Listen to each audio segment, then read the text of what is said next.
Hi friends, പുതിയൊരു വീഡിയോയിലേക്ക് എല്ലാ കൂട്ടുകാർക്കും സ്വാഗതം. അപ്പോൾ നിങ്ങൾ ആദ്യമായിട്ടാണ് എന്നെ കാണുന്നതെന്നുണ്ടെങ്കിൽ ഞാൻ എല്ലാ വീഡിയോയിലും പറയുന്നത് പോലെ തന്നെ ഇഷ്ടപ്പെടുവാണെങ്കിൽ ഒന്ന് സബ്സ്ക്രൈബ് ചെയ്തേക്കുക. അതുപോലെ തന്നെ ഈ വീഡിയോ അവസാനം വരെ കണ്ടിട്ട് ഇത് യൂസ്ഫുൾ ആയി എന്ന് തോന്നുവാണെങ്കിൽ ലൈക്ക് അടിക്കാനും മറക്കല്ലേ. നിങ്ങളുടെ സപ്പോർട്ടാണ് എനിക്ക് മുന്നോട്ട് പോകാനുള്ള ഒരു ഊർജ്ജം തരുന്നത്. അപ്പോൾ നമുക്ക് കൂടുതൽ വലിച്ചു നീട്ടാതെ നേരെ വീഡിയോയിലോട്ട് പോകാം. ഇന്നത്തെ വീഡിയോയിൽ ഞാൻ പറയുന്നത് എന്താണെന്നറിയോ, നമ്മൾ ഓസ്ട്രേലിയയിൽ വന്നിട്ട് ആ ഒരു ഫസ്റ്റ് വീക്കിൽ നമ്മൾ എന്തൊക്കെ കാര്യങ്ങൾ ചെയ്ത് തീർക്കണം എന്നുള്ളതാണ് കേട്ടോ. അപ്പോൾ പലർക്കും ഡൗട്ട് ഉണ്ടാവും, ഒരുപാട് കാര്യങ്ങൾ പേപ്പർ വർക്ക്സ് നമ്മൾ ഒരു പുതിയ രാജ്യത്തേക്ക് മൈഗ്രേറ്റ് ചെയ്യുമ്പോൾ ചെയ്ത് തീർക്കേണ്ടതായിട്ടുണ്ട്. അതിപ്പോൾ നമ്മൾ ഓസ്ട്രേലിയയിൽ എത്തിക്കഴിയുമ്പോൾ ഫസ്റ്റ് വീക്കിൽ എന്തൊക്കെ കാര്യങ്ങളാണ് ഇമ്പോർട്ടന്റ് ആയിട്ടും അത്യാവശ്യമായിട്ടും ചെയ്ത് തീർക്കാനുള്ളതെന്നാണ് ഞാൻ ഇന്നത്തെ വീഡിയോയിൽ എക്സ്പ്ലെയിൻ ചെയ്യാമെന്ന് വിചാരിക്കുന്നത്.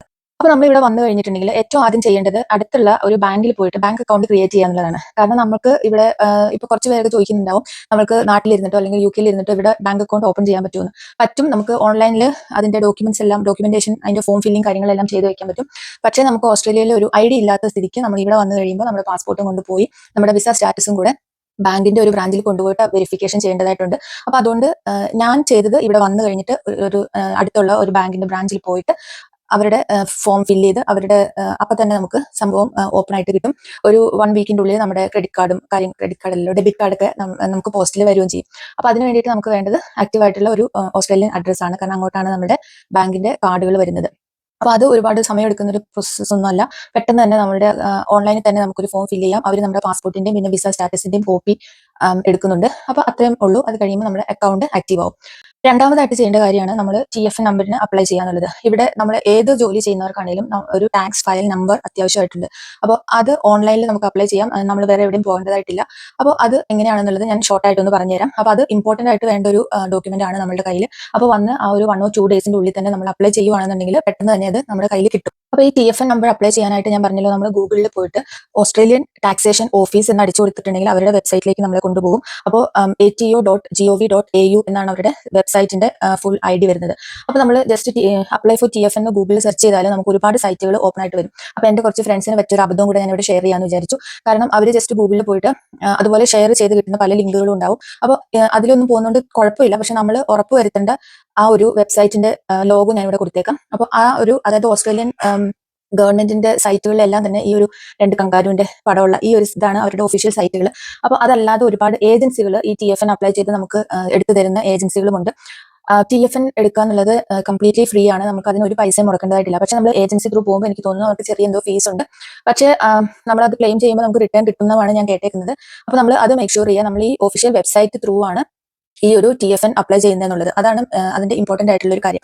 അപ്പോൾ നമ്മൾ ഈ വെബ്സൈറ്റിലേക്ക് കയറി കഴിയുമ്പോൾ അതിനകത്ത് നമ്മൾ ഒരുപാട് ഓപ്ഷൻസ് അതിനകത്തുണ്ട്. അപ്പോൾ അതിന്റെ TFN എന്നുള്ള ഓപ്ഷനിലേക്ക് പോയി കഴിയുമ്പോൾ അപ്ലൈ ഫോർ TFN ഉള്ള ഒരു ഓപ്ഷനിലേക്ക് എത്തും. അത് കഴിയുമ്പോൾ അവിടെ നമ്മുടെ വിസ സ്റ്റാറ്റസ് ചോദിക്കുന്നുണ്ട്. അപ്പോൾ പെർമനന്റ് റെസിഡന്റ് ആണോ, വർക്ക് വിസ ആണോ, ഫോറിൻ പാസ്പോർട്ട് ഹോൾഡർ, അങ്ങനെയൊക്കെയുള്ള കുറെ ഓപ്ഷൻസ് അവിടെ വരുന്നുണ്ട്. അപ്പോൾ നമ്മൾ ഏത് ആണോ നമ്മുടെ കാറ്റഗറി, നമ്മൾ of course foreign passport holders ആയിരിക്കും. അപ്പോൾ ആ ഒരു ഓപ്ഷനിൽ ക്ലിക്ക് ചെയ്തിട്ട് നമുക്ക് ആവശ്യമായിട്ടുള്ള ഡീറ്റെയിൽസ് ഒക്കെ ഫില്ല് ചെയ്ത് കൊടുക്കുക. അപ്പോൾ അതിനകത്ത് ഒരുപാടൊന്നുമില്ല, ജസ്റ്റ് നമ്മുടെ ID ഡോക്യുമെന്റ്സ് ആണ് മെയിൻ ആയിട്ട് ചോദിക്കുന്നത്. നമ്മുടെ പാസ്പോർട്ട് നമ്പറും നമ്മുടെ പേര്, ഡീറ്റെയിൽസ്, അങ്ങനെയുള്ള കാര്യങ്ങൾ. പിന്നെ വരുന്നത് നമ്മുടെ കോൺടാക്ട് ഡീറ്റെയിൽസ് ആണ്. കാരണം അവർക്ക് എന്തെങ്കിലും ഇനി ഒരു എക്സ്ട്രാ ഡോക്യുമെന്റ്സ് വേണമെന്നുണ്ടെന്നുണ്ടെങ്കിൽ അല്ലെങ്കിൽ നമ്മുടെ ആപ്ലിക്കേഷനിൽ എന്തെങ്കിലും ഡൗട്ടുകൾ കാര്യങ്ങൾ ഉണ്ടെങ്കിൽ അവർക്ക് നമ്മളെ കോൺടാക്ട് ചെയ്യാനായിട്ട് നമ്മുടെ ഇമെയിൽ ID കൊടുക്കാം, കോൺടാക്ട് നമ്പർ കൊടുക്കാം. അതുപോലെ തന്നെ ഇമ്പോർട്ടന്റ് ആയിട്ട് നമ്മുടെ ഓസ്ട്രേലിയയിലെ അഡ്രസ്സ് കൊടുക്കണം. കാരണം ഇത് ബൈ പോസ്റ്റ് ആണ് വരുന്നത്. അപ്പൊ ഞാൻ അപ്ലൈ ചെയ്തിട്ട് എനിക്കൊരു 1 വീക്ക് എടുത്തില്ല. അതിന് മുമ്പ് തന്നെ ഈ TFN നമ്പർ ബൈ പോസ്റ്റ് വന്നിട്ടുണ്ടായിരുന്നു. അപ്പോൾ നമ്മൾ ടെമ്പററി ആയിട്ട് താമസിക്കുന്ന ഒരു അക്കോമഡേഷൻ ആണ് എന്നുണ്ടെങ്കിൽ നമ്മളുടെ വരുന്ന പോസ്റ്റുകൾ റീഡയറക്ട് ചെയ്യാനുള്ള സംവിധാനം കൂടെ നമ്മൾ ചെയ്തു വെച്ചിട്ടുണ്ടാവണം. കാരണം ഈ ഡോക്യുമെന്റ്സ് എല്ലാം തന്നെ നമുക്ക് ഇപ്പോൾ ബാങ്ക് കാർഡിന്റെ കാര്യമായാലും ഇത് TFN ആണെങ്കിലും നമുക്ക് ബൈ പോസ്റ്റ് ആണ് വരുന്നത്. അപ്പോൾ അത് നമ്മൾ ശ്രദ്ധിക്കേണ്ട ഒരു കാര്യമാണ്. അല്ലെങ്കിൽ നമുക്കത് മിസ്സാവും, നമുക്ക് കിട്ടില്ല. അപ്പോൾ പ്രീവിയസ് നമ്മൾ താമസിച്ചുകൊണ്ടിരുന്ന ആ ഒരു സ്ഥലത്ത് നിന്ന് അഡ്രസ്സ് നമുക്ക് റീഡയറക്ട് ചെയ്യാം ബൈ പോസ്റ്റ് ഓഫീസ്. ചെറിയൊരു ഫീസ് അതിന് കൊടുത്താൽ മതി. അപ്പോൾ ഒരു 1 month അല്ലെങ്കിൽ 3 monthsലേക്ക് നമ്മൾ പോസ്റ്റ് റീഡയറക്ട് ചെയ്യാനുള്ള ആപ്ലിക്കേഷൻ കൂടെ കൊടുത്തു വെച്ചേക്കുക. അതും നമുക്ക് ഓൺലൈനിൽ ചെയ്യാവുന്നതാണ് ആ ഫീസ് പേ ചെയ്തിട്ട്. പിന്നെ ഈ TFN നമ്മൾ വൺസ് അപ്ലൈ ചെയ്ത് കഴിഞ്ഞിട്ടുണ്ടെങ്കിൽ നമുക്ക് അത് ജീവിതകാലം മൊത്തം യൂസ് ചെയ്യാൻ പറ്റും. ആ ഒരു നമ്പറിൽ വ്യത്യാസം വരുന്നില്ല. ഈവൻ ഇഫ് നമ്മൾ ഇവിടുന്ന് വേറൊരു സ്ഥലത്തേക്ക് പോയി കുറെ കാലം അവിടെ ജോലി ചെയ്തു, അത് കഴിഞ്ഞിട്ട് വീണ്ടും നമ്മൾ തിരിച്ചു വരുമ്പോഴും നമ്മുടെ TFN നമ്പർ ആ സെയിം തന്നെയായിരിക്കും. അപ്പോൾ അത് ഒറ്റ പ്രാവശ്യം എടുത്തു കഴിഞ്ഞാൽ ലൈഫ് ലോങ് ആ ഒരു നമ്പർ തന്നെയായിരിക്കും കേട്ടോ. പിന്നെ ഞാൻ ഡോക്യുമെന്റ്സിന്റെ കാര്യം പറഞ്ഞു. ഞാൻ 186 പെർമനന്റ് റെസിഡൻസി വിസയിലാണ് വന്നത്. അപ്പോൾ അതിന് വേണ്ടി വന്ന ഡോക്യുമെന്റ്സ് എന്ന് പറഞ്ഞാൽ നമ്മുടെ പാസ്പോർട്ട് ഡീറ്റെയിൽസ് മാത്രമാണ് വന്നിട്ടുണ്ടായിരുന്നത്. ഇനിയിപ്പോൾ വിസ കാറ്റഗറി അനുസരിച്ചിട്ട് അതിനകത്ത് വ്യത്യാസം വരുമോ എന്നുള്ളത് എനിക്ക് ഉറപ്പില്ലാത്ത കാര്യമാണ്. പക്ഷേ നമുക്കത് സ്ട്രേറ്റ് ഫോർവേഡ് ആണ്. ആ ഒരു ആപ്ലിക്കേഷൻ നമ്മൾ എൻ്റർ ചെയ്യുമ്പോൾ തന്നെ അതിനകത്ത് വളരെ സ്ട്രേറ്റ് ഫോർവേഡ് ആയിട്ടാണ് നമുക്ക് ഓരോ സെഷനും ഫില്ല് ചെയ്യാനായിട്ട് വരുന്നത്. അതിനകത്ത് കൺഫ്യൂഷൻ ആവേണ്ട കാര്യങ്ങളൊന്നും തന്നെ മൂന്നാമതായിട്ട് നമ്മൾ ചെയ്യേണ്ട കാര്യമാണ്, ഇത് പെർമനന്റ് റെസിഡൻസിന് മാത്രമായിട്ടുള്ള ഒരു കാര്യമാണ്. ഇപ്പം ടെമ്പററി വർക്ക് വിസയിലൊക്കെ ഉള്ളവർക്ക്, അതായത് 482 വിസയിലൊക്കെ വന്ന്, ഞാൻ ഇത് മെയിൻലി നഴ്സസിനെ ഉദ്ദേശിച്ചിട്ടാണ് ഈ വീഡിയോ ചെയ്യുന്നത്. അപ്പോൾ അങ്ങനെ വന്നവർക്ക് ഈ ഒരു സെഷൻ സ്കിപ്പ് ചെയ്യാവുന്നതാണ്. അതാണ് മെഡിക്കെയർ ആപ്ലിക്കേഷൻ എന്നുള്ളത്. അപ്പോൾ മെഡിക്കെയർ നമുക്ക് ഇവിടെ മെഡിക്കൽ ഫെസിലിറ്റീസ് ആക്സസ് ചെയ്യാനുള്ള ആ ഒരു പെർമിഷനാണ്, അതൊരു കാർഡായിട്ടാണ് നമുക്ക് കിട്ടുന്നത്. അതായത് അതിലൊരു നമ്പർ ഉണ്ടാവും, നമ്മുടെ ഫാമിലി മെമ്പേഴ്സിന്റെ എല്ലാം ഡീറ്റെയിൽസ്, നമ്മുടെ പേര് കാര്യങ്ങളൊക്കെ അതിനകത്ത് ഇൻക്ലൂഡ് ചെയ്തിട്ട് ഒരു ATM കാർഡൊക്കെ പോലെ ഒരു കാർഡായിട്ടാണ് നമുക്ക് ബൈ പോസ്റ്റ് വരുന്നത്. അപ്പോൾ അതിന് ഉള്ള ആപ്ലിക്കേഷൻ ലോഡ് ചെയ്യുക എന്നുള്ളതാണ് മൂന്നാമതായിട്ട് ഞാൻ ചെയ്തൊരു കാര്യം. അപ്പോൾ അത് ചെയ്യാനായിട്ട് പല രീതിയിൽ ചെയ്യാം. നമ്മൾ ഗവൺമെന്റിന്റെ, അതായത് mygov.au എന്നുള്ള സൈറ്റിൽ കയറിയിട്ട് നമുക്ക് അപ്ലൈ ചെയ്യാൻ പറ്റും. അതിൽ സർവീസസ് ഓസ്ട്രേലിയ, അതാണ് ആ ഒരു വെബ്സൈറ്റ്. അതിൽ കയറിയിട്ട് നമ്മൾ മെഡിക്കെയർ എൻറോൾമെന്റ് എന്നുള്ള ആ ഒരു ഓപ്ഷൻ സെലക്ട് ചെയ്തിട്ട് ചെയ്യാം. അതല്ല എന്നുണ്ടെങ്കിൽ ഗൂഗിളിൽ ഡയറക്റ്റ് പോയാലും നമുക്ക് മെഡിക്കെയർ എൻറോൾമെന്റിന്റെ ആ ഒരു ഫോം ഡൗൺലോഡ് ചെയ്യാനായിട്ട് പറ്റും. അതായത് M004 അങ്ങനെ എന്തോ ആണ് ഒരു ഫോം. അത് കുറച്ച് അധികം പേജുകളുള്ള ഒരു ഫോമാണ്. അത് നമുക്ക് വേർഡ് ഡോക്യുമെന്റ് ആണ്, എഡിറ്റബിൾ ആണ്. അപ്പൊ ഞാൻ ചെയ്തത് അങ്ങനെയായിരുന്നു. ഞാൻ ഡയറക്റ്റ് വെബ്സൈറ്റിൽ കയറിയിട്ടല്ല അപ്ലൈ ചെയ്തത്. നമുക്ക് അങ്ങനെയും ചെയ്യാം. അപ്പൊ ഇതാണ് കുറച്ചും കൂടെ ഈസി ആയിട്ട് എനിക്ക് തോന്നിയത്. അപ്പൊ ആ ഒരു ഫോം കിട്ടി കഴിയുമ്പോൾ നമുക്ക് ഡൗൺലോഡ് ചെയ്തെടുക്കാൻ പറ്റും. ഡൗൺലോഡ് ചെയ്ത് എടുത്തു കഴിയുമ്പോൾ അത് നമുക്ക് ആവശ്യമുള്ള ഡീറ്റെയിൽസ് ഒക്കെ അതിനകത്ത് ഫില്ല് ചെയ്യുക. അതിലും ഒരുപാടൊന്നുമില്ല, നമ്മുടെ എല്ലാവരുടെയും ഇപ്പോൾ ഫാമിലി മെമ്പേഴ്സിന്റെ എല്ലാം 1 by 1 ആയിട്ട് നമ്മൾ ചെയ്യണം. അപ്പോൾ 18 ഇയേഴ്സിൽ താഴെയുള്ള കുട്ടികളുടെ ആണെന്നുണ്ടെങ്കിൽ നമുക്ക് തന്നെ നമ്മുടെ പാരന്റൽ റെസ്പോൺസിബിലിറ്റി ഉള്ള ആൾ തന്നെ ഫില്ല് ചെയ്തിട്ട് അവർക്കുള്ള സൈൻ കൊടുത്താൽ മതി. അല്ലാതെ അതിൽ വരുന്നത് നമ്മളുടെ പാസ്പോർട്ട് ഡീറ്റെയിൽസ് വേണം, നമ്മളുടെ നാഷണാലിറ്റി ഡീറ്റെയിൽസ് വേണം, പിന്നെ നമ്മളുടെ date of entry to Australia, അത് ഇമ്പോർട്ടന്റ് ആയിട്ട് എല്ലാ സെഷനിലും അത് ചോദിക്കുന്നുണ്ട്. പിന്നെ വരുന്നത് നമ്മുടെ റെസിഡൻഷ്യൽ സ്റ്റാറ്റസ്, അതായത് PR ആണെന്നുള്ളത് തെളിയിക്കാനുള്ള ഡോക്യുമെന്റ്സ് നമ്മൾ ഇതിന്റെ കൂടെ അറ്റാച്ച് ചെയ്യുന്നുണ്ട്. അപ്പോൾ അത് നമ്മുടെ റെസിഡൻഷ്യൽ സ്റ്റാറ്റസ് എന്താണെന്നുള്ളത് അതിൽ അടിച്ചു കൊടുക്കുന്നുണ്ട്. അപ്പോൾ ഇത്രയും, പിന്നെ നമ്മുടെ മെയിൽ ID, ഫോൺ നമ്പർ, ഇങ്ങനെയുള്ള കാര്യങ്ങളൊക്കെയാണ് ആ ഒരു ഇതിൽ. അഡ്രസ് ഓഫ് കോഴ്സ് വേണം. അപ്പോൾ ഇത്രയും കാര്യങ്ങളാണ് അതിൽ മെയിൻ ആയിട്ട് ഫില്ല് ചെയ്യാനായിട്ടുള്ളത്. അത് ഇപ്പൊ എത്ര മെമ്പേഴ്സ് ഉണ്ടോ അത്രയും പേർക്ക് എല്ലാം മെമ്പർ നമ്പർ 1 2 3 4 5 അങ്ങനെ ഇട്ടിട്ട് നമ്മൾ ചെയ്യണം. അപ്പോൾ അത് ചെയ്തിട്ട് ആ ഒരു ഫോമിന്റെ ലാസ്റ്റിൽ തന്നെ ഒരു മെയിൽ ID കൊടുത്തിട്ടുണ്ടാവും. ആ മെയിൽ IDയിലേക്കാണ് വിത്ത് സപ്പോർട്ടിംഗ് ഡോക്യുമെന്റ്സ് നമ്മൾ സെൻഡ് ചെയ്തിട്ടുണ്ടായിരുന്നത്. അപ്പോൾ ഞാൻ ആ ഒരു രീതിയിലാണ് ചെയ്തത്. അപ്പോൾ അതിനകത്ത് നമുക്ക് എന്തെങ്കിലും ഇപ്പോൾ മിസ്സിംഗ് ഡോക്യുമെന്റ്സോ അല്ലെങ്കിൽ തെറ്റായിട്ട് എന്തെങ്കിലും നമ്മൾ ഫില്ല് ചെയ്തിട്ടുണ്ടെന്നുണ്ടെങ്കിൽ അവർ നമ്മളെ കോൺടാക്ട് ചെയ്യും. അപ്പോൾ നമ്മൾ അതിന് ആവശ്യമായിട്ടുള്ള ക്ലാരിഫിക്കേഷൻ കൊടുക്കുകയാണെന്നുണ്ടെങ്കിൽ ഒരു 1 മന്തിന്റെ ഉള്ളിൽ നമുക്ക് മെഡിക്കെയർ കാർഡ്, അതും പോസ്റ്റിലാണ് വരുന്നത്, ബൈ പോസ്റ്റ് നമുക്ക് കിട്ടുന്നതായിരിക്കും. അപ്പോൾ ആദ്യം അതിന്റെ ഒരു അപ്രൂവൽ എന്ന് പറഞ്ഞിട്ട് ഒരു ലെറ്റർ വന്നിട്ടുണ്ടായിരുന്നു. അത് കഴിഞ്ഞിട്ട് അതിന്റെ പുറകെയാണ് ഒരു 1 or 2 days കഴിഞ്ഞപ്പോഴാണ് നമുക്ക് ഈ കാർഡ് വന്നിട്ടുണ്ടായിരുന്നത്. അപ്പം അതും സിമ്പിൾ ആയിട്ട് നമുക്ക് ചെയ്യാൻ പറ്റുന്ന ഒരു കാര്യമാണ്. അപ്പോൾ ഞാൻ പലയിടത്തും കണ്ട ഒരു ക്വയറിയാണ്. ഇപ്പോൾ നമ്മൾ വന്നതേ ഉള്ളൂ, ഇപ്പം മിക്കവർക്കും തന്നെ വരുന്ന വഴി കുട്ടികളൊക്കെ, ചെറിയ കുട്ടികളൊക്കെ ഉള്ളവരാണെങ്കിൽ പിള്ളേർക്ക് എന്തെങ്കിലും അസുഖങ്ങൾ നമുക്ക് ഒന്നും പ്രെഡിക്റ്റ് ചെയ്യാൻ പറ്റത്തില്ല അല്ലേ. അപ്പോൾ അങ്ങനെ വന്നു കഴിഞ്ഞിട്ടുണ്ടെങ്കിൽ എന്ത് ചെയ്യും? നമ്മുടെ മെഡിക്കെയർ ഞാൻ പറഞ്ഞല്ലോ ഒരു 1 month ഒക്കെ എടുക്കും നമുക്ക് കാർഡ് കിട്ടാനായിട്ട്. അങ്ങനെ വരുമ്പോൾ നമുക്ക് ഹോസ്പിറ്റലിൽ പോകുമ്പോൾ പൈസ കൊടുക്കണോ എന്നൊക്കെയുള്ള ഒരുപാട് ക്വയറീസ് ഞാൻ അവിടെ ഇവിടെയൊക്കെ കാണാറുണ്ട് കേട്ടോ. അപ്പോൾ അതിനൊരു ക്ലാരിഫിക്കേഷൻ എന്ന് പറയുന്നത്, നമ്മൾ വൺസ് നമ്മുടെ മെഡിക്കെയർ ആപ്ലിക്കേഷൻ നമുക്ക് ഇവർക്ക് സെൻഡ് ചെയ്തിട്ടുണ്ട് എന്നുണ്ടെങ്കിൽ നമുക്ക് എപ്പോൾ വേണമെങ്കിലും, അതായത് Monday to Friday 9 to 5 ആണെന്ന് തോന്നുന്നു, ഇവരെ നമുക്ക് കോൺടാക്ട് ചെയ്യാനുള്ള ഒരു കോൺടാക്ട് നമ്പർ അതിൽ കൊടുത്തിട്ടുണ്ടാവും. അപ്പോൾ അല്ലെങ്കിൽ ജസ്റ്റ് നമ്മൾ ഗൂഗിൾ ചെയ്ത് കഴിഞ്ഞാൽ തന്നെ മെഡിക്കെയർ കോൺടാക്ട് നമ്പർ കിട്ടും. അപ്പോൾ ആ നമ്പറിലോട്ട് വിളിക്കുകയാണെന്നുണ്ടെങ്കിൽ നമ്മുടെ ഡീറ്റെയിൽസ് പറയാം. അപ്പോൾ നമുക്ക് ഇങ്ങനെ ചോദിക്കാം, നമുക്ക് ചെറിയ കുട്ടികളുണ്ട്, അവർക്ക് വയ്യ.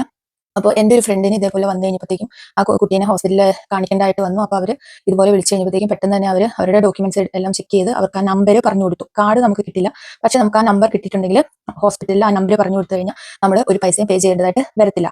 അപ്പോൾ അതുപോലെ തന്നെ എൻ്റെ വേറൊരു ഫ്രണ്ട് ഇതുപോലെ മെഡിക്കെയർ കാർഡ് അപ്ലൈ ചെയ്ത് കഴിഞ്ഞിട്ട് ആൾക്ക് പെട്ടെന്ന് എമർജൻസി ഡിപ്പാർട്ട്മെന്റിൽ പോകേണ്ട വന്നു. എന്തോ വയ്യാകിയായിട്ട് പുള്ളിക്കാരി EDയിൽ പോയി. അപ്പോൾ അവർ ബില്ലടിച്ചു. കാരണം നമുക്ക് ആ സമയത്ത് വാലിഡ് ആയിട്ടുള്ള മെഡിക്കെയർ കാർഡ് ഉണ്ടായിരുന്നില്ല, എനിക്കല്ല, ആൾക്ക്. അപ്പോൾ ആ ഒരു സമയത്ത് അവർ പറഞ്ഞത്, അതായത് അതൊരു വീക്കെൻഡും കൂടിയായിരുന്നു. അപ്പോൾ ഹോസ്പിറ്റലിൽ നിന്ന് പറഞ്ഞു, ഈ ബില്ല് ഇത് ഇങ്ങനെ കയ്യിൽ വെച്ചോ, ഇപ്പോൾ പേ ചെയ്യേണ്ട, മെഡിക്കെയർ അപ്രൂവ് ആയി കഴിയുമ്പോൾ ഇവരെ ഇൻഫോം ചെയ്താൽ മതി എന്ന് പറഞ്ഞു. അപ്പോൾ നെക്സ്റ്റ് വർക്കിംഗ് ഡേയിൽ മെഡിക്കെയറിൽ വിളിച്ച് സംസാരിച്ച് കഴിഞ്ഞപ്പോഴത്തേക്കും ആൾക്ക് മെഡിക്കെയറിന്റെ നമ്പർ കിട്ടി. അപ്പോൾ ഈ നമ്പർ ഹോസ്പിറ്റലിൽ കൊടുത്തു കഴിഞ്ഞപ്പോഴത്തേക്കും ആ ബില്ല് അവിടെ ക്ലിയർ ആയി പോയി. അതായത് നമ്മൾ അതിന്റെ പൈസ കൊടുക്കേണ്ട ആവശ്യമില്ല. അപ്പോൾ ഇത് ഒരുപാട് പേർക്ക് കൺഫ്യൂഷൻ ആയിട്ടുള്ള ഒരു കാര്യമാണ്. നമുക്ക് കാർഡ് കിട്ടുന്നവരെ നമ്മുടെ മെഡിക്കൽ എക്സ്പെൻസ് നമ്മൾ പേ ചെയ്യണോ എന്നുള്ളത്, അതിന്റെ ആവശ്യമില്ല. നിങ്ങൾ PR വിസയിലാണെന്നുണ്ടെങ്കിൽ നിങ്ങൾ ലോഡ്ജ് ചെയ്തിട്ടുണ്ടെങ്കിൽ മാത്രം കേട്ടോ. അതുകൊണ്ടാണ് ഞാൻ പറഞ്ഞത് ഇമീഡിയറ്റ് ആയിട്ട് നമ്മൾ ലോഡ്ജ് ചെയ്യണം. എൻറോൾമെന്റിന്റെ ആ ഫോം അവർക്ക് സെൻഡ് ചെയ്ത് കൊടുക്കണം. കാരണം നമുക്ക് അറിയില്ല നമുക്ക് എപ്പോഴാണ് ഒരു മെഡിക്കൽ എമർജൻസി വരുന്നത്, ഒരു ട്രീറ്റ്മെന്റ് അത്യാവശ്യമായിട്ട് വരുന്നത് എന്നുള്ളത്. അപ്പോൾ അതുകൊണ്ട് അതിനകത്ത് ഡിലേ ചെയ്യാതെ തന്നെ പെട്ടെന്ന് തന്നെ ആ ഒരു കാര്യം അപ്ലൈ ചെയ്യാം. അപ്പോൾ അതൊരു 1 monthന്റെ ഉള്ളിൽ നമുക്ക് എന്തെങ്കിലും ക്വയറീസ്, അവർക്ക് ക്ലാരിഫിക്കേഷൻ വേണമെന്നുണ്ടെങ്കിൽ അവർ നമ്മളെ ബൈ പോസ്റ്റ് തന്നെ കോൺടാക്ട് ചെയ്യും. അതല്ല എന്നുണ്ടെങ്കിൽ നമുക്ക് ഫോൺ കോൾ വരും. അപ്പോൾ എപ്പോഴും നമുക്ക് ഫോൺ കോൾ അറ്റൻഡ് ചെയ്യാൻ പറ്റിക്കൊള്ളുന്നില്ല. ആ സെയിം കാര്യം തന്നെ അവർ ബൈ പോസ്റ്റ് നമ്മളോട് ചോദിക്കും. അപ്പോൾ നമ്മൾ അതിനനുസരിച്ചിട്ടുള്ള ആൻസർ കൊടുത്താൽ മതി.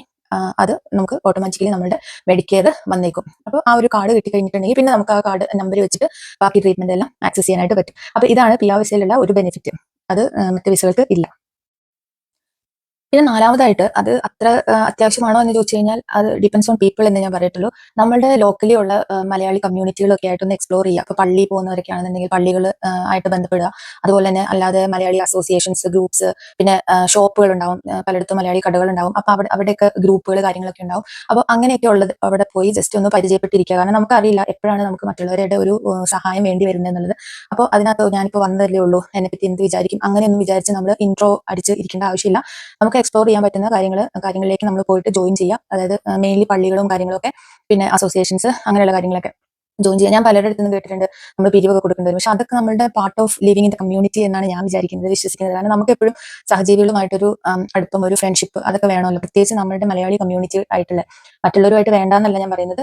പക്ഷെ നമുക്ക് നമ്മുടെ ഒരു ഇന്റിമസി നമ്മുടെ ആ ഒരു ഗ്രൂപ്പിന്റെ ഉള്ളിലായിരിക്കും ഫീൽ ചെയ്യുന്നത്. അപ്പൊ അത് നമുക്ക് അടുത്തായിട്ട് അത് ഉണ്ടോ എന്നുള്ളത് അന്വേഷിച്ച് നോക്കാം. പിന്നെ നമ്മുടെ കൊളീഗ്സ് കാര്യങ്ങളൊക്കെ ആയിട്ട് നമ്മൾ ഒന്ന് മിങ്കിൾ ചെയ്യുക, സംസാരിക്കുക, ഫോൺ വിളിക്കുക, അങ്ങനെയൊക്കെ ചെയ്യുക കേട്ടോ. അപ്പൊ അതിൽ നിന്ന് നമുക്ക് ഒരുപാട് കാര്യങ്ങൾ, പുതിയ പുതിയ കാര്യങ്ങൾ മനസ്സിലാക്കാൻ പറ്റും. ഇവിടുത്തെ കൾച്ചർ കാര്യങ്ങളൊക്കെ നമുക്ക് മനസ്സിലാക്കാനായിട്ട് പറ്റും. പിന്നെ പിന്നെ ചെയ്യാനുള്ള ഒരു കാര്യം എന്ന് പറഞ്ഞു കഴിഞ്ഞാൽ, നമ്മൾ UK, അയർലൻഡ്, ന്യൂസിലൻഡ് എന്നൊക്കെ വരുന്നവർക്ക് ഡ്രൈവിംഗ് ലൈസൻസ് നമുക്ക് ഡയറക്റ്റ്ലി കൺവേർട്ട് ചെയ്യാനായിട്ട് പറ്റും.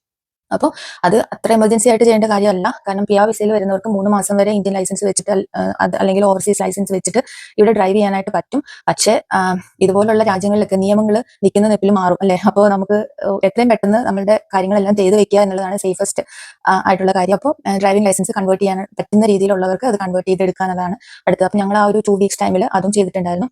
കാരണം നിയമങ്ങൾ എപ്പോഴാണ് മാറുന്നത് നമുക്ക് ആർക്കും പ്രെഡിക്റ്റ് ചെയ്യാനായിട്ട് പറ്റത്തില്ലാത്തതുകൊണ്ട്. പിന്നെ ചെയ്യേണ്ടത് എന്താ, പിന്നെ നമുക്ക് ഒരു അക്കോമഡേഷൻ കണ്ടുപിടിക്കാന്നുള്ളത്. ഇപ്പൊ നമ്മുടെ ഹോസ്പിറ്റൽ അക്കോമഡേഷനിലൊക്കെ ആണെന്നുണ്ടെങ്കിൽ മിനിമം 1 മന്ത് അല്ലെങ്കിൽ ചിലർക്ക് 3 മന്ത്സ് വരെയൊക്കെ കിട്ടുന്നുണ്ട്. 3 മന്ത്സ് ഒക്കെ കിട്ടുന്നത് ഭയങ്കര ലക്കിയാന്ന് ഞാൻ പറയും. അപ്പോൾ ഞങ്ങൾ വന്ന സമയത്ത് 1 മന്ത് അക്കോമഡേഷൻ ആണ് ഉണ്ടായിരുന്നത്. അപ്പോൾ വീട് കണ്ടുപിടിക്കുക എന്ന് പറയുന്ന ഒരു ടാസ്ക് തന്നെയായിരുന്നു.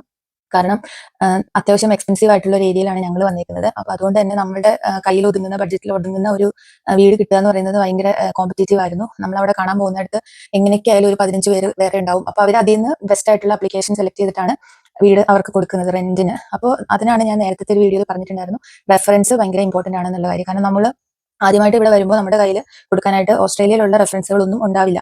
അപ്പോൾ നമുക്ക് പ്രീവിയസ് ലാൻഡ് ലോഡ് എന്ന് പറഞ്ഞ് കൊടുക്കാൻ പറ്റുന്നത് നമ്മുടെ പ്രീവിയസ് ലാൻഡ് ലോഡിന്റെ ഡീറ്റെയിൽസ് തന്നെയായിരിക്കും. അപ്പോൾ അവർക്ക് മെയിൽ അയക്കും അല്ലെങ്കിൽ മെസ്സേജ് അയക്കും. അതിന്റെ റിപ്ലൈ വന്നില്ല എന്നുണ്ടെങ്കിൽ ഉറപ്പായിട്ടും റിജക്ട് ആവും. അപ്പോൾ അതുകൊണ്ട് നമ്മുടെ പ്രീവിയസ് ലാൻഡ് ലോഡുമായിട്ട് നല്ലൊരു ബന്ധം നമ്മൾ നിലനിർത്തിക്കൊണ്ട് തന്നെ അവിടുന്ന് പോരുക കേട്ടോ. അപ്പോൾ അത് ഭയങ്കര ഒരു ബുദ്ധിമുട്ടുള്ള കാര്യമായിരുന്നു. ഇനിയിപ്പം എനിക്കറിയില്ല നമ്മളുടെ ഈ ഒരു ഏരിയയിൽ ആയതുകൊണ്ടാണോ അങ്ങനെ നമുക്ക് അത്രയും ബുദ്ധിമുട്ട് ഫീൽ ചെയ്തതെന്നുള്ളത്. പക്ഷേ പൊതുവെ ഇപ്പം ചിലപ്പോൾ ഒരുപാട് ഉള്ളേരിയയിലേക്കൊക്കെ വരുന്നവർക്ക് ഈ ഒരു ബുദ്ധിമുട്ട് ഉണ്ടാവില്ലായിരിക്കും. പക്ഷെ ഞങ്ങൾക്ക് അത്യാവശ്യം നല്ല ബുദ്ധിമുട്ടായിരുന്നു. കുറേ വീടുകൾ കണ്ടു. അതിൽ നമുക്ക് പറ്റിയതും നമുക്ക് സൗകര്യങ്ങൾ ഉള്ളതുമായിട്ടുള്ള ഒരു വീട് നമ്മളുടെ അഫോർഡ് ചെയ്യാൻ പറ്റുന്ന ഒരു റെന്റിൽ കിട്ടുക എന്നുള്ളത് നല്ല കോമ്പറ്റീറ്റീവ് ആണ്. അപ്പൊ അതുകൊണ്ട് തന്നെ അതും നമ്മൾ ഈ കൂട്ടത്തിൽ തന്നെ കൊണ്ടുപോവാം. പിന്നെ എന്തായാലും ആദ്യത്തെ ഒരു 3 മാസം നല്ല സ്ട്രഗിൾ ആയിരിക്കും. കാരണം നമ്മൾ എല്ലാ രീതിയിലും റീലൊക്കേറ്റ് ചെയ്യുകയാണ്. അപ്പോൾ ഒരു സ്ക്രാപ്പിൽ നിന്ന് തുടങ്ങണം എന്ന് പറയുന്നത് തന്നെ നല്ലൊരു ചാലഞ്ചിങ് ആയിട്ടുള്ള കാര്യമാണ്. പക്ഷേ നമ്മൾ അവിടെ എല്ലാം സെറ്റിൽ ആകും. മീൻസ് നമ്മൾ എല്ലാം ഒന്ന് അറേഞ്ച് ചെയ്ത് എല്ലാം ഒന്ന് സെറ്റിൽ ആയി കഴിഞ്ഞിട്ടുണ്ടെങ്കിൽ പിന്നെ നമുക്ക് ബുദ്ധിമുട്ടൊന്നും ഉണ്ടാവില്ല. അപ്പൊ കാരണം ഇതിന്റെ എല്ലാം കൂടെ നമുക്ക് ഡ്യൂട്ടിയും കൂടെ തുടങ്ങും. അപ്പൊ അതും എല്ലാം കൂടെ, പിന്നെ കുട്ടികളുടെ സ്കൂള് കാര്യങ്ങൾ അതെല്ലാം. അപ്പൊ അത് ഞാനിവിടെ പറഞ്ഞിട്ടില്ല. സ്കൂൾ അഡ്മിഷൻ വേറൊരു ഇമ്പോർട്ടന്റ് ആയിട്ടുള്ള കാര്യമാണ്. അപ്പൊ നമ്മുടെ ആ ഒരു റേഡിയസിൽ ഇത്ര കിലോമീറ്റർ ചുറ്റളവിലുള്ള സ്കൂളിൽ നമുക്ക് ഗവൺമെന്റ് സ്കൂളിലാണ് അഡ്മിഷൻ കിട്ടുക എന്നൊക്കെ ഉള്ളതുകൊണ്ട് അതൊരു വലിയ ടോപ്പിക്കാണ്. അപ്പം അതും കൂടെ നമ്മൾ ഈ കൂടെ തന്നെ ചെയ്യേണ്ടതായിട്ടുണ്ട്. കാരണം നമുക്കൊരു വീട് കിട്ടിക്കഴിഞ്ഞാലാണ് നമുക്ക് സ്കൂള് സൗകര്യത്തിന് ഏത് സ്കൂളിലാണ് വിടാൻ പറ്റുക എന്നുള്ളത് തീരുമാനിച്ച് നമ്മൾ കുട്ടികളെ സ്കൂളിലും കൂടെ ചേർക്കാനുള്ള കാര്യങ്ങളും കൂടെ ആ കൂടെ നോക്കി പോവാം. പിന്നെ ചെയ്യേണ്ട ഒരു കാര്യം, അത് എല്ലാ സ്റ്റേറ്റിലും ഇല്ല. അതായത് ACTയിൽ നമുക്ക് ചെയ്യേണ്ട ആവശ്യം ഉണ്ടായിരുന്നില്ല. പക്ഷെ എനിക്ക് തോന്നുന്നു ബാക്കി എല്ലാ സ്റ്റേറ്റുകളിലും തന്നെ ചെയ്യേണ്ടതായിട്ടുള്ളത് ഒരു കാര്യമാണ് വർക്കിംഗ് വിത്ത് ചിൽഡ്രൻ ചെക്ക്. അതായത് നമ്മൾ ഒരു ഹെൽത്ത് കെയർ സെക്ടറിൽ വർക്ക് ചെയ്യുമ്പോൾ നമ്മൾ എത്രത്തോളം സേഫ് ആണ് പിള്ളേരുമായിട്ട് വർക്ക് ചെയ്യാനായിട്ട് എന്നുള്ളതാണ്. അതായത് നമ്മുടെ ക്രിമിനൽ ബാക്ക്ഗ്രൗണ്ടും കാര്യങ്ങളും അങ്ങനത്തെ പ്രശ്നങ്ങളൊന്നും ഇല്ല എന്നുള്ളത് ഉറപ്പുവരുത്തുന്ന ഒരു ചെക്കാണെന്നാണ് കേട്ടേക്കുന്നത് ഈ വർക്കിംഗ് വിത്ത് ചിൽഡ്രൻ ചെക്ക്. അപ്പൊ അത് കംപ്ലീറ്റ് ചെയ്യാതെ നമുക്ക് വർക്ക് ചെയ്യാനായിട്ട് സാധിക്കത്തില്ല. അപ്പൊ അത് ഇമ്പോർട്ടന്റ് ആയിട്ടുള്ള ഒരു ഡോക്യുമെന്റ് ആണ്. എനിക്ക് തോന്നുന്നത് നമ്മളത് പോസ്റ്റ് ഓഫീസിൽ ചെന്നിട്ട് ആദ്യം അതിന്റെ ID ക്രിയേറ്റ് ചെയ്തിട്ട് സെൻട്രൽ ലിങ്ക് വഴി എങ്ങാണ്ടാണ് അത് അപ്ലൈ ചെയ്യുന്നത്. അപ്പം അതായത് എംപ്ലോയേഴ്സ് അതിന്റെ ലിങ്ക് അയച്ചു തരും എന്നാണ് എനിക്ക് മനസ്സിലാക്കാൻ പറ്റിയിരിക്കുന്നത്. അത് ഓരോ സ്റ്റേറ്റിലും വ്യത്യാസപ്പെട്ടിട്ടുണ്ടാവും എന്നും എനിക്ക് തോന്നുന്നു. അപ്പോൾ നമുക്ക് ഇവിടെ ACTയിൽ ആ ഒരു ചെക്കിന്റെ ആവശ്യം ഉണ്ടായിരുന്നില്ല. നമ്മൾ ഡയറക്റ്റ് ആയിട്ട് ജോലിക്ക് ജോയിൻ ചെയ്യാണ് ചെയ്തിട്ടുണ്ടായിരുന്നത്. പക്ഷേ ബാക്കി എല്ലാ സ്റ്റേറ്റിലും തന്നെ ഈ വർക്കിംഗ് വിത്ത് ചിൽഡ്രൻ ചെക്ക് ആ ഒരു ID കിട്ടി കഴിഞ്ഞിട്ട് മാത്രമാണ് നമുക്ക് ജോയിൻ ചെയ്യാൻ പറ്റത്തുള്ളൂ. അപ്പോൾ ഈ ഒരു IDയും നമുക്ക് ഓസ്ട്രേലിയൻ ID ഇല്ലാത്ത സ്ഥിതിക്ക് നമുക്ക് ഇവിടെ വന്നു കഴിഞ്ഞിട്ട് മാത്രമാണ് അപ്ലൈ ചെയ്യാൻ പറ്റത്തുള്ളൂ. അപ്പോൾ മേ ബി നമുക്ക് സ്റ്റാർട്ട് ചെയ്ത് വെക്കാമായിരിക്കാം. പക്ഷേ അതിന്റെ നമ്മൾ പാസ്പോർട്ടുമായിട്ട് പോസ്റ്റ് ഓഫീസിൽ ചെന്ന് ID എടുത്തിട്ട് വേണം ബാക്കി കാര്യങ്ങളിലേക്ക് പോകാനായിട്ട് എന്നുള്ളതാണ് ഞാൻ എൻ്റെ ഫ്രണ്ട്സിൽ നിന്നൊക്കെ മനസ്സിലാക്കിയ ഒരു കാര്യമാണ് കേട്ടോ. അപ്പോൾ അതിനെ പറ്റിയിട്ടുള്ള ഡീറ്റെയിൽസ് എനിക്കറിയില്ല. പക്ഷേ ഇതും one of the important document ആണ്. നമ്മൾ ഓസ്ട്രേലിയയിൽ വന്ന് ഫസ്റ്റ് വീക്കിൽ തന്നെ ചെയ്യേണ്ട ഒരു കാര്യമാണ്. അതല്ല എന്നുണ്ടെങ്കിൽ നമ്മുടെ ജോയിനിങ് ഡേറ്റ് ഡിലേ ആവാനുള്ള ചാൻസ് ഉണ്ട്. അപ്പോൾ ഇതിനെപ്പറ്റി കൂടുതൽ ഡീറ്റെയിൽസ് പറയാനായിട്ട് എനിക്ക് അറിയില്ല, കാരണം ഞാനത് ചെയ്തിട്ടില്ല. അപ്പോൾ അതറിയാവുന്നവർ നമ്മൾ ചെല്ലുന്ന സ്ഥലത്ത് നമ്മുടെ മുന്നേ വന്നവരുടെ അടുത്തോ അല്ലെങ്കിൽ ഓൺലൈൻ വഴിയൊക്കെ നമ്മൾ സെർച്ച് ചെയ്തിട്ട് ഇതെങ്ങനെയാണ് അപ്ലൈ ചെയ്യേണ്ടതെന്നും കൂടെ നോക്കി വെക്കുക എന്നുള്ളതാണ് എനിക്ക് പറയാനുള്ളത്. അപ്പോൾ അത് ഒരു ഇമ്പോർട്ടൻറ്റ് ഡോക്യുമെന്റ് ആണ് ACT അല്ലാതെ ബാക്കി എല്ലായിടത്തും ഉള്ളവർക്ക്. അപ്പോൾ ഇത്രയൊക്കെയാണ് ഈ ഒരു ഫസ്റ്റ് 1 to 2 വീക്സിൽ നമുക്ക് ചെയ്തു തീർക്കേണ്ടതായിട്ടുള്ള എമർജൻസി ആയിട്ട് നമ്മൾ ചെയ്തിരിക്കേണ്ട കുറച്ച് കാര്യങ്ങൾ. എല്ലാവർക്കും ക്ലിയർ ആയി എന്ന് ഞാൻ വിശ്വസിക്കുന്നു. ഇനി എന്തെങ്കിലും ഡൗട്ടുകൾ ഉണ്ടെന്നുണ്ടെങ്കിൽ നിങ്ങൾക്ക് കമന്റ് ആയിട്ട് ചോദിക്കാവുന്നതാണ്. അതല്ല എന്നുണ്ടെങ്കിൽ എന്നെ പേഴ്സണലി കോൺടാക്ട് ചെയ്യാം. എനിക്ക് സമയം കിട്ടുന്ന പോലെ ഞാൻ എല്ലാവർക്കും റിപ്ലൈ കൊടുക്കാറുണ്ട്. അപ്പോൾ ഇഷ്ടപ്പെട്ടു എന്നുണ്ടെങ്കിൽ വീഡിയോ ലൈക്ക് ചെയ്യുക, നിങ്ങൾ ഫ്രണ്ട്സിനൊക്കെ ഷെയർ ചെയ്ത് കൊടുക്കുക. അതുപോലെ തന്നെ സബ്സ്ക്രൈബ് ചെയ്യാതെ ഇതുവരെ കണ്ടുകൊണ്ടിരുന്നവർ സബ്സ്ക്രൈബ് കൂടെ ചെയ്തേക്കാം. ഇതുപോലുള്ള ഇൻഫോർമേറ്റീവ് ആയിട്ടുള്ള വീഡിയോസുമായിട്ട് വീണ്ടും വരുന്നതായിരിക്കും. അതുവരേക്കും എല്ലാവർക്കും നല്ലൊരു ദിവസം ആശംസിക്കുന്നു. Bye, thank U.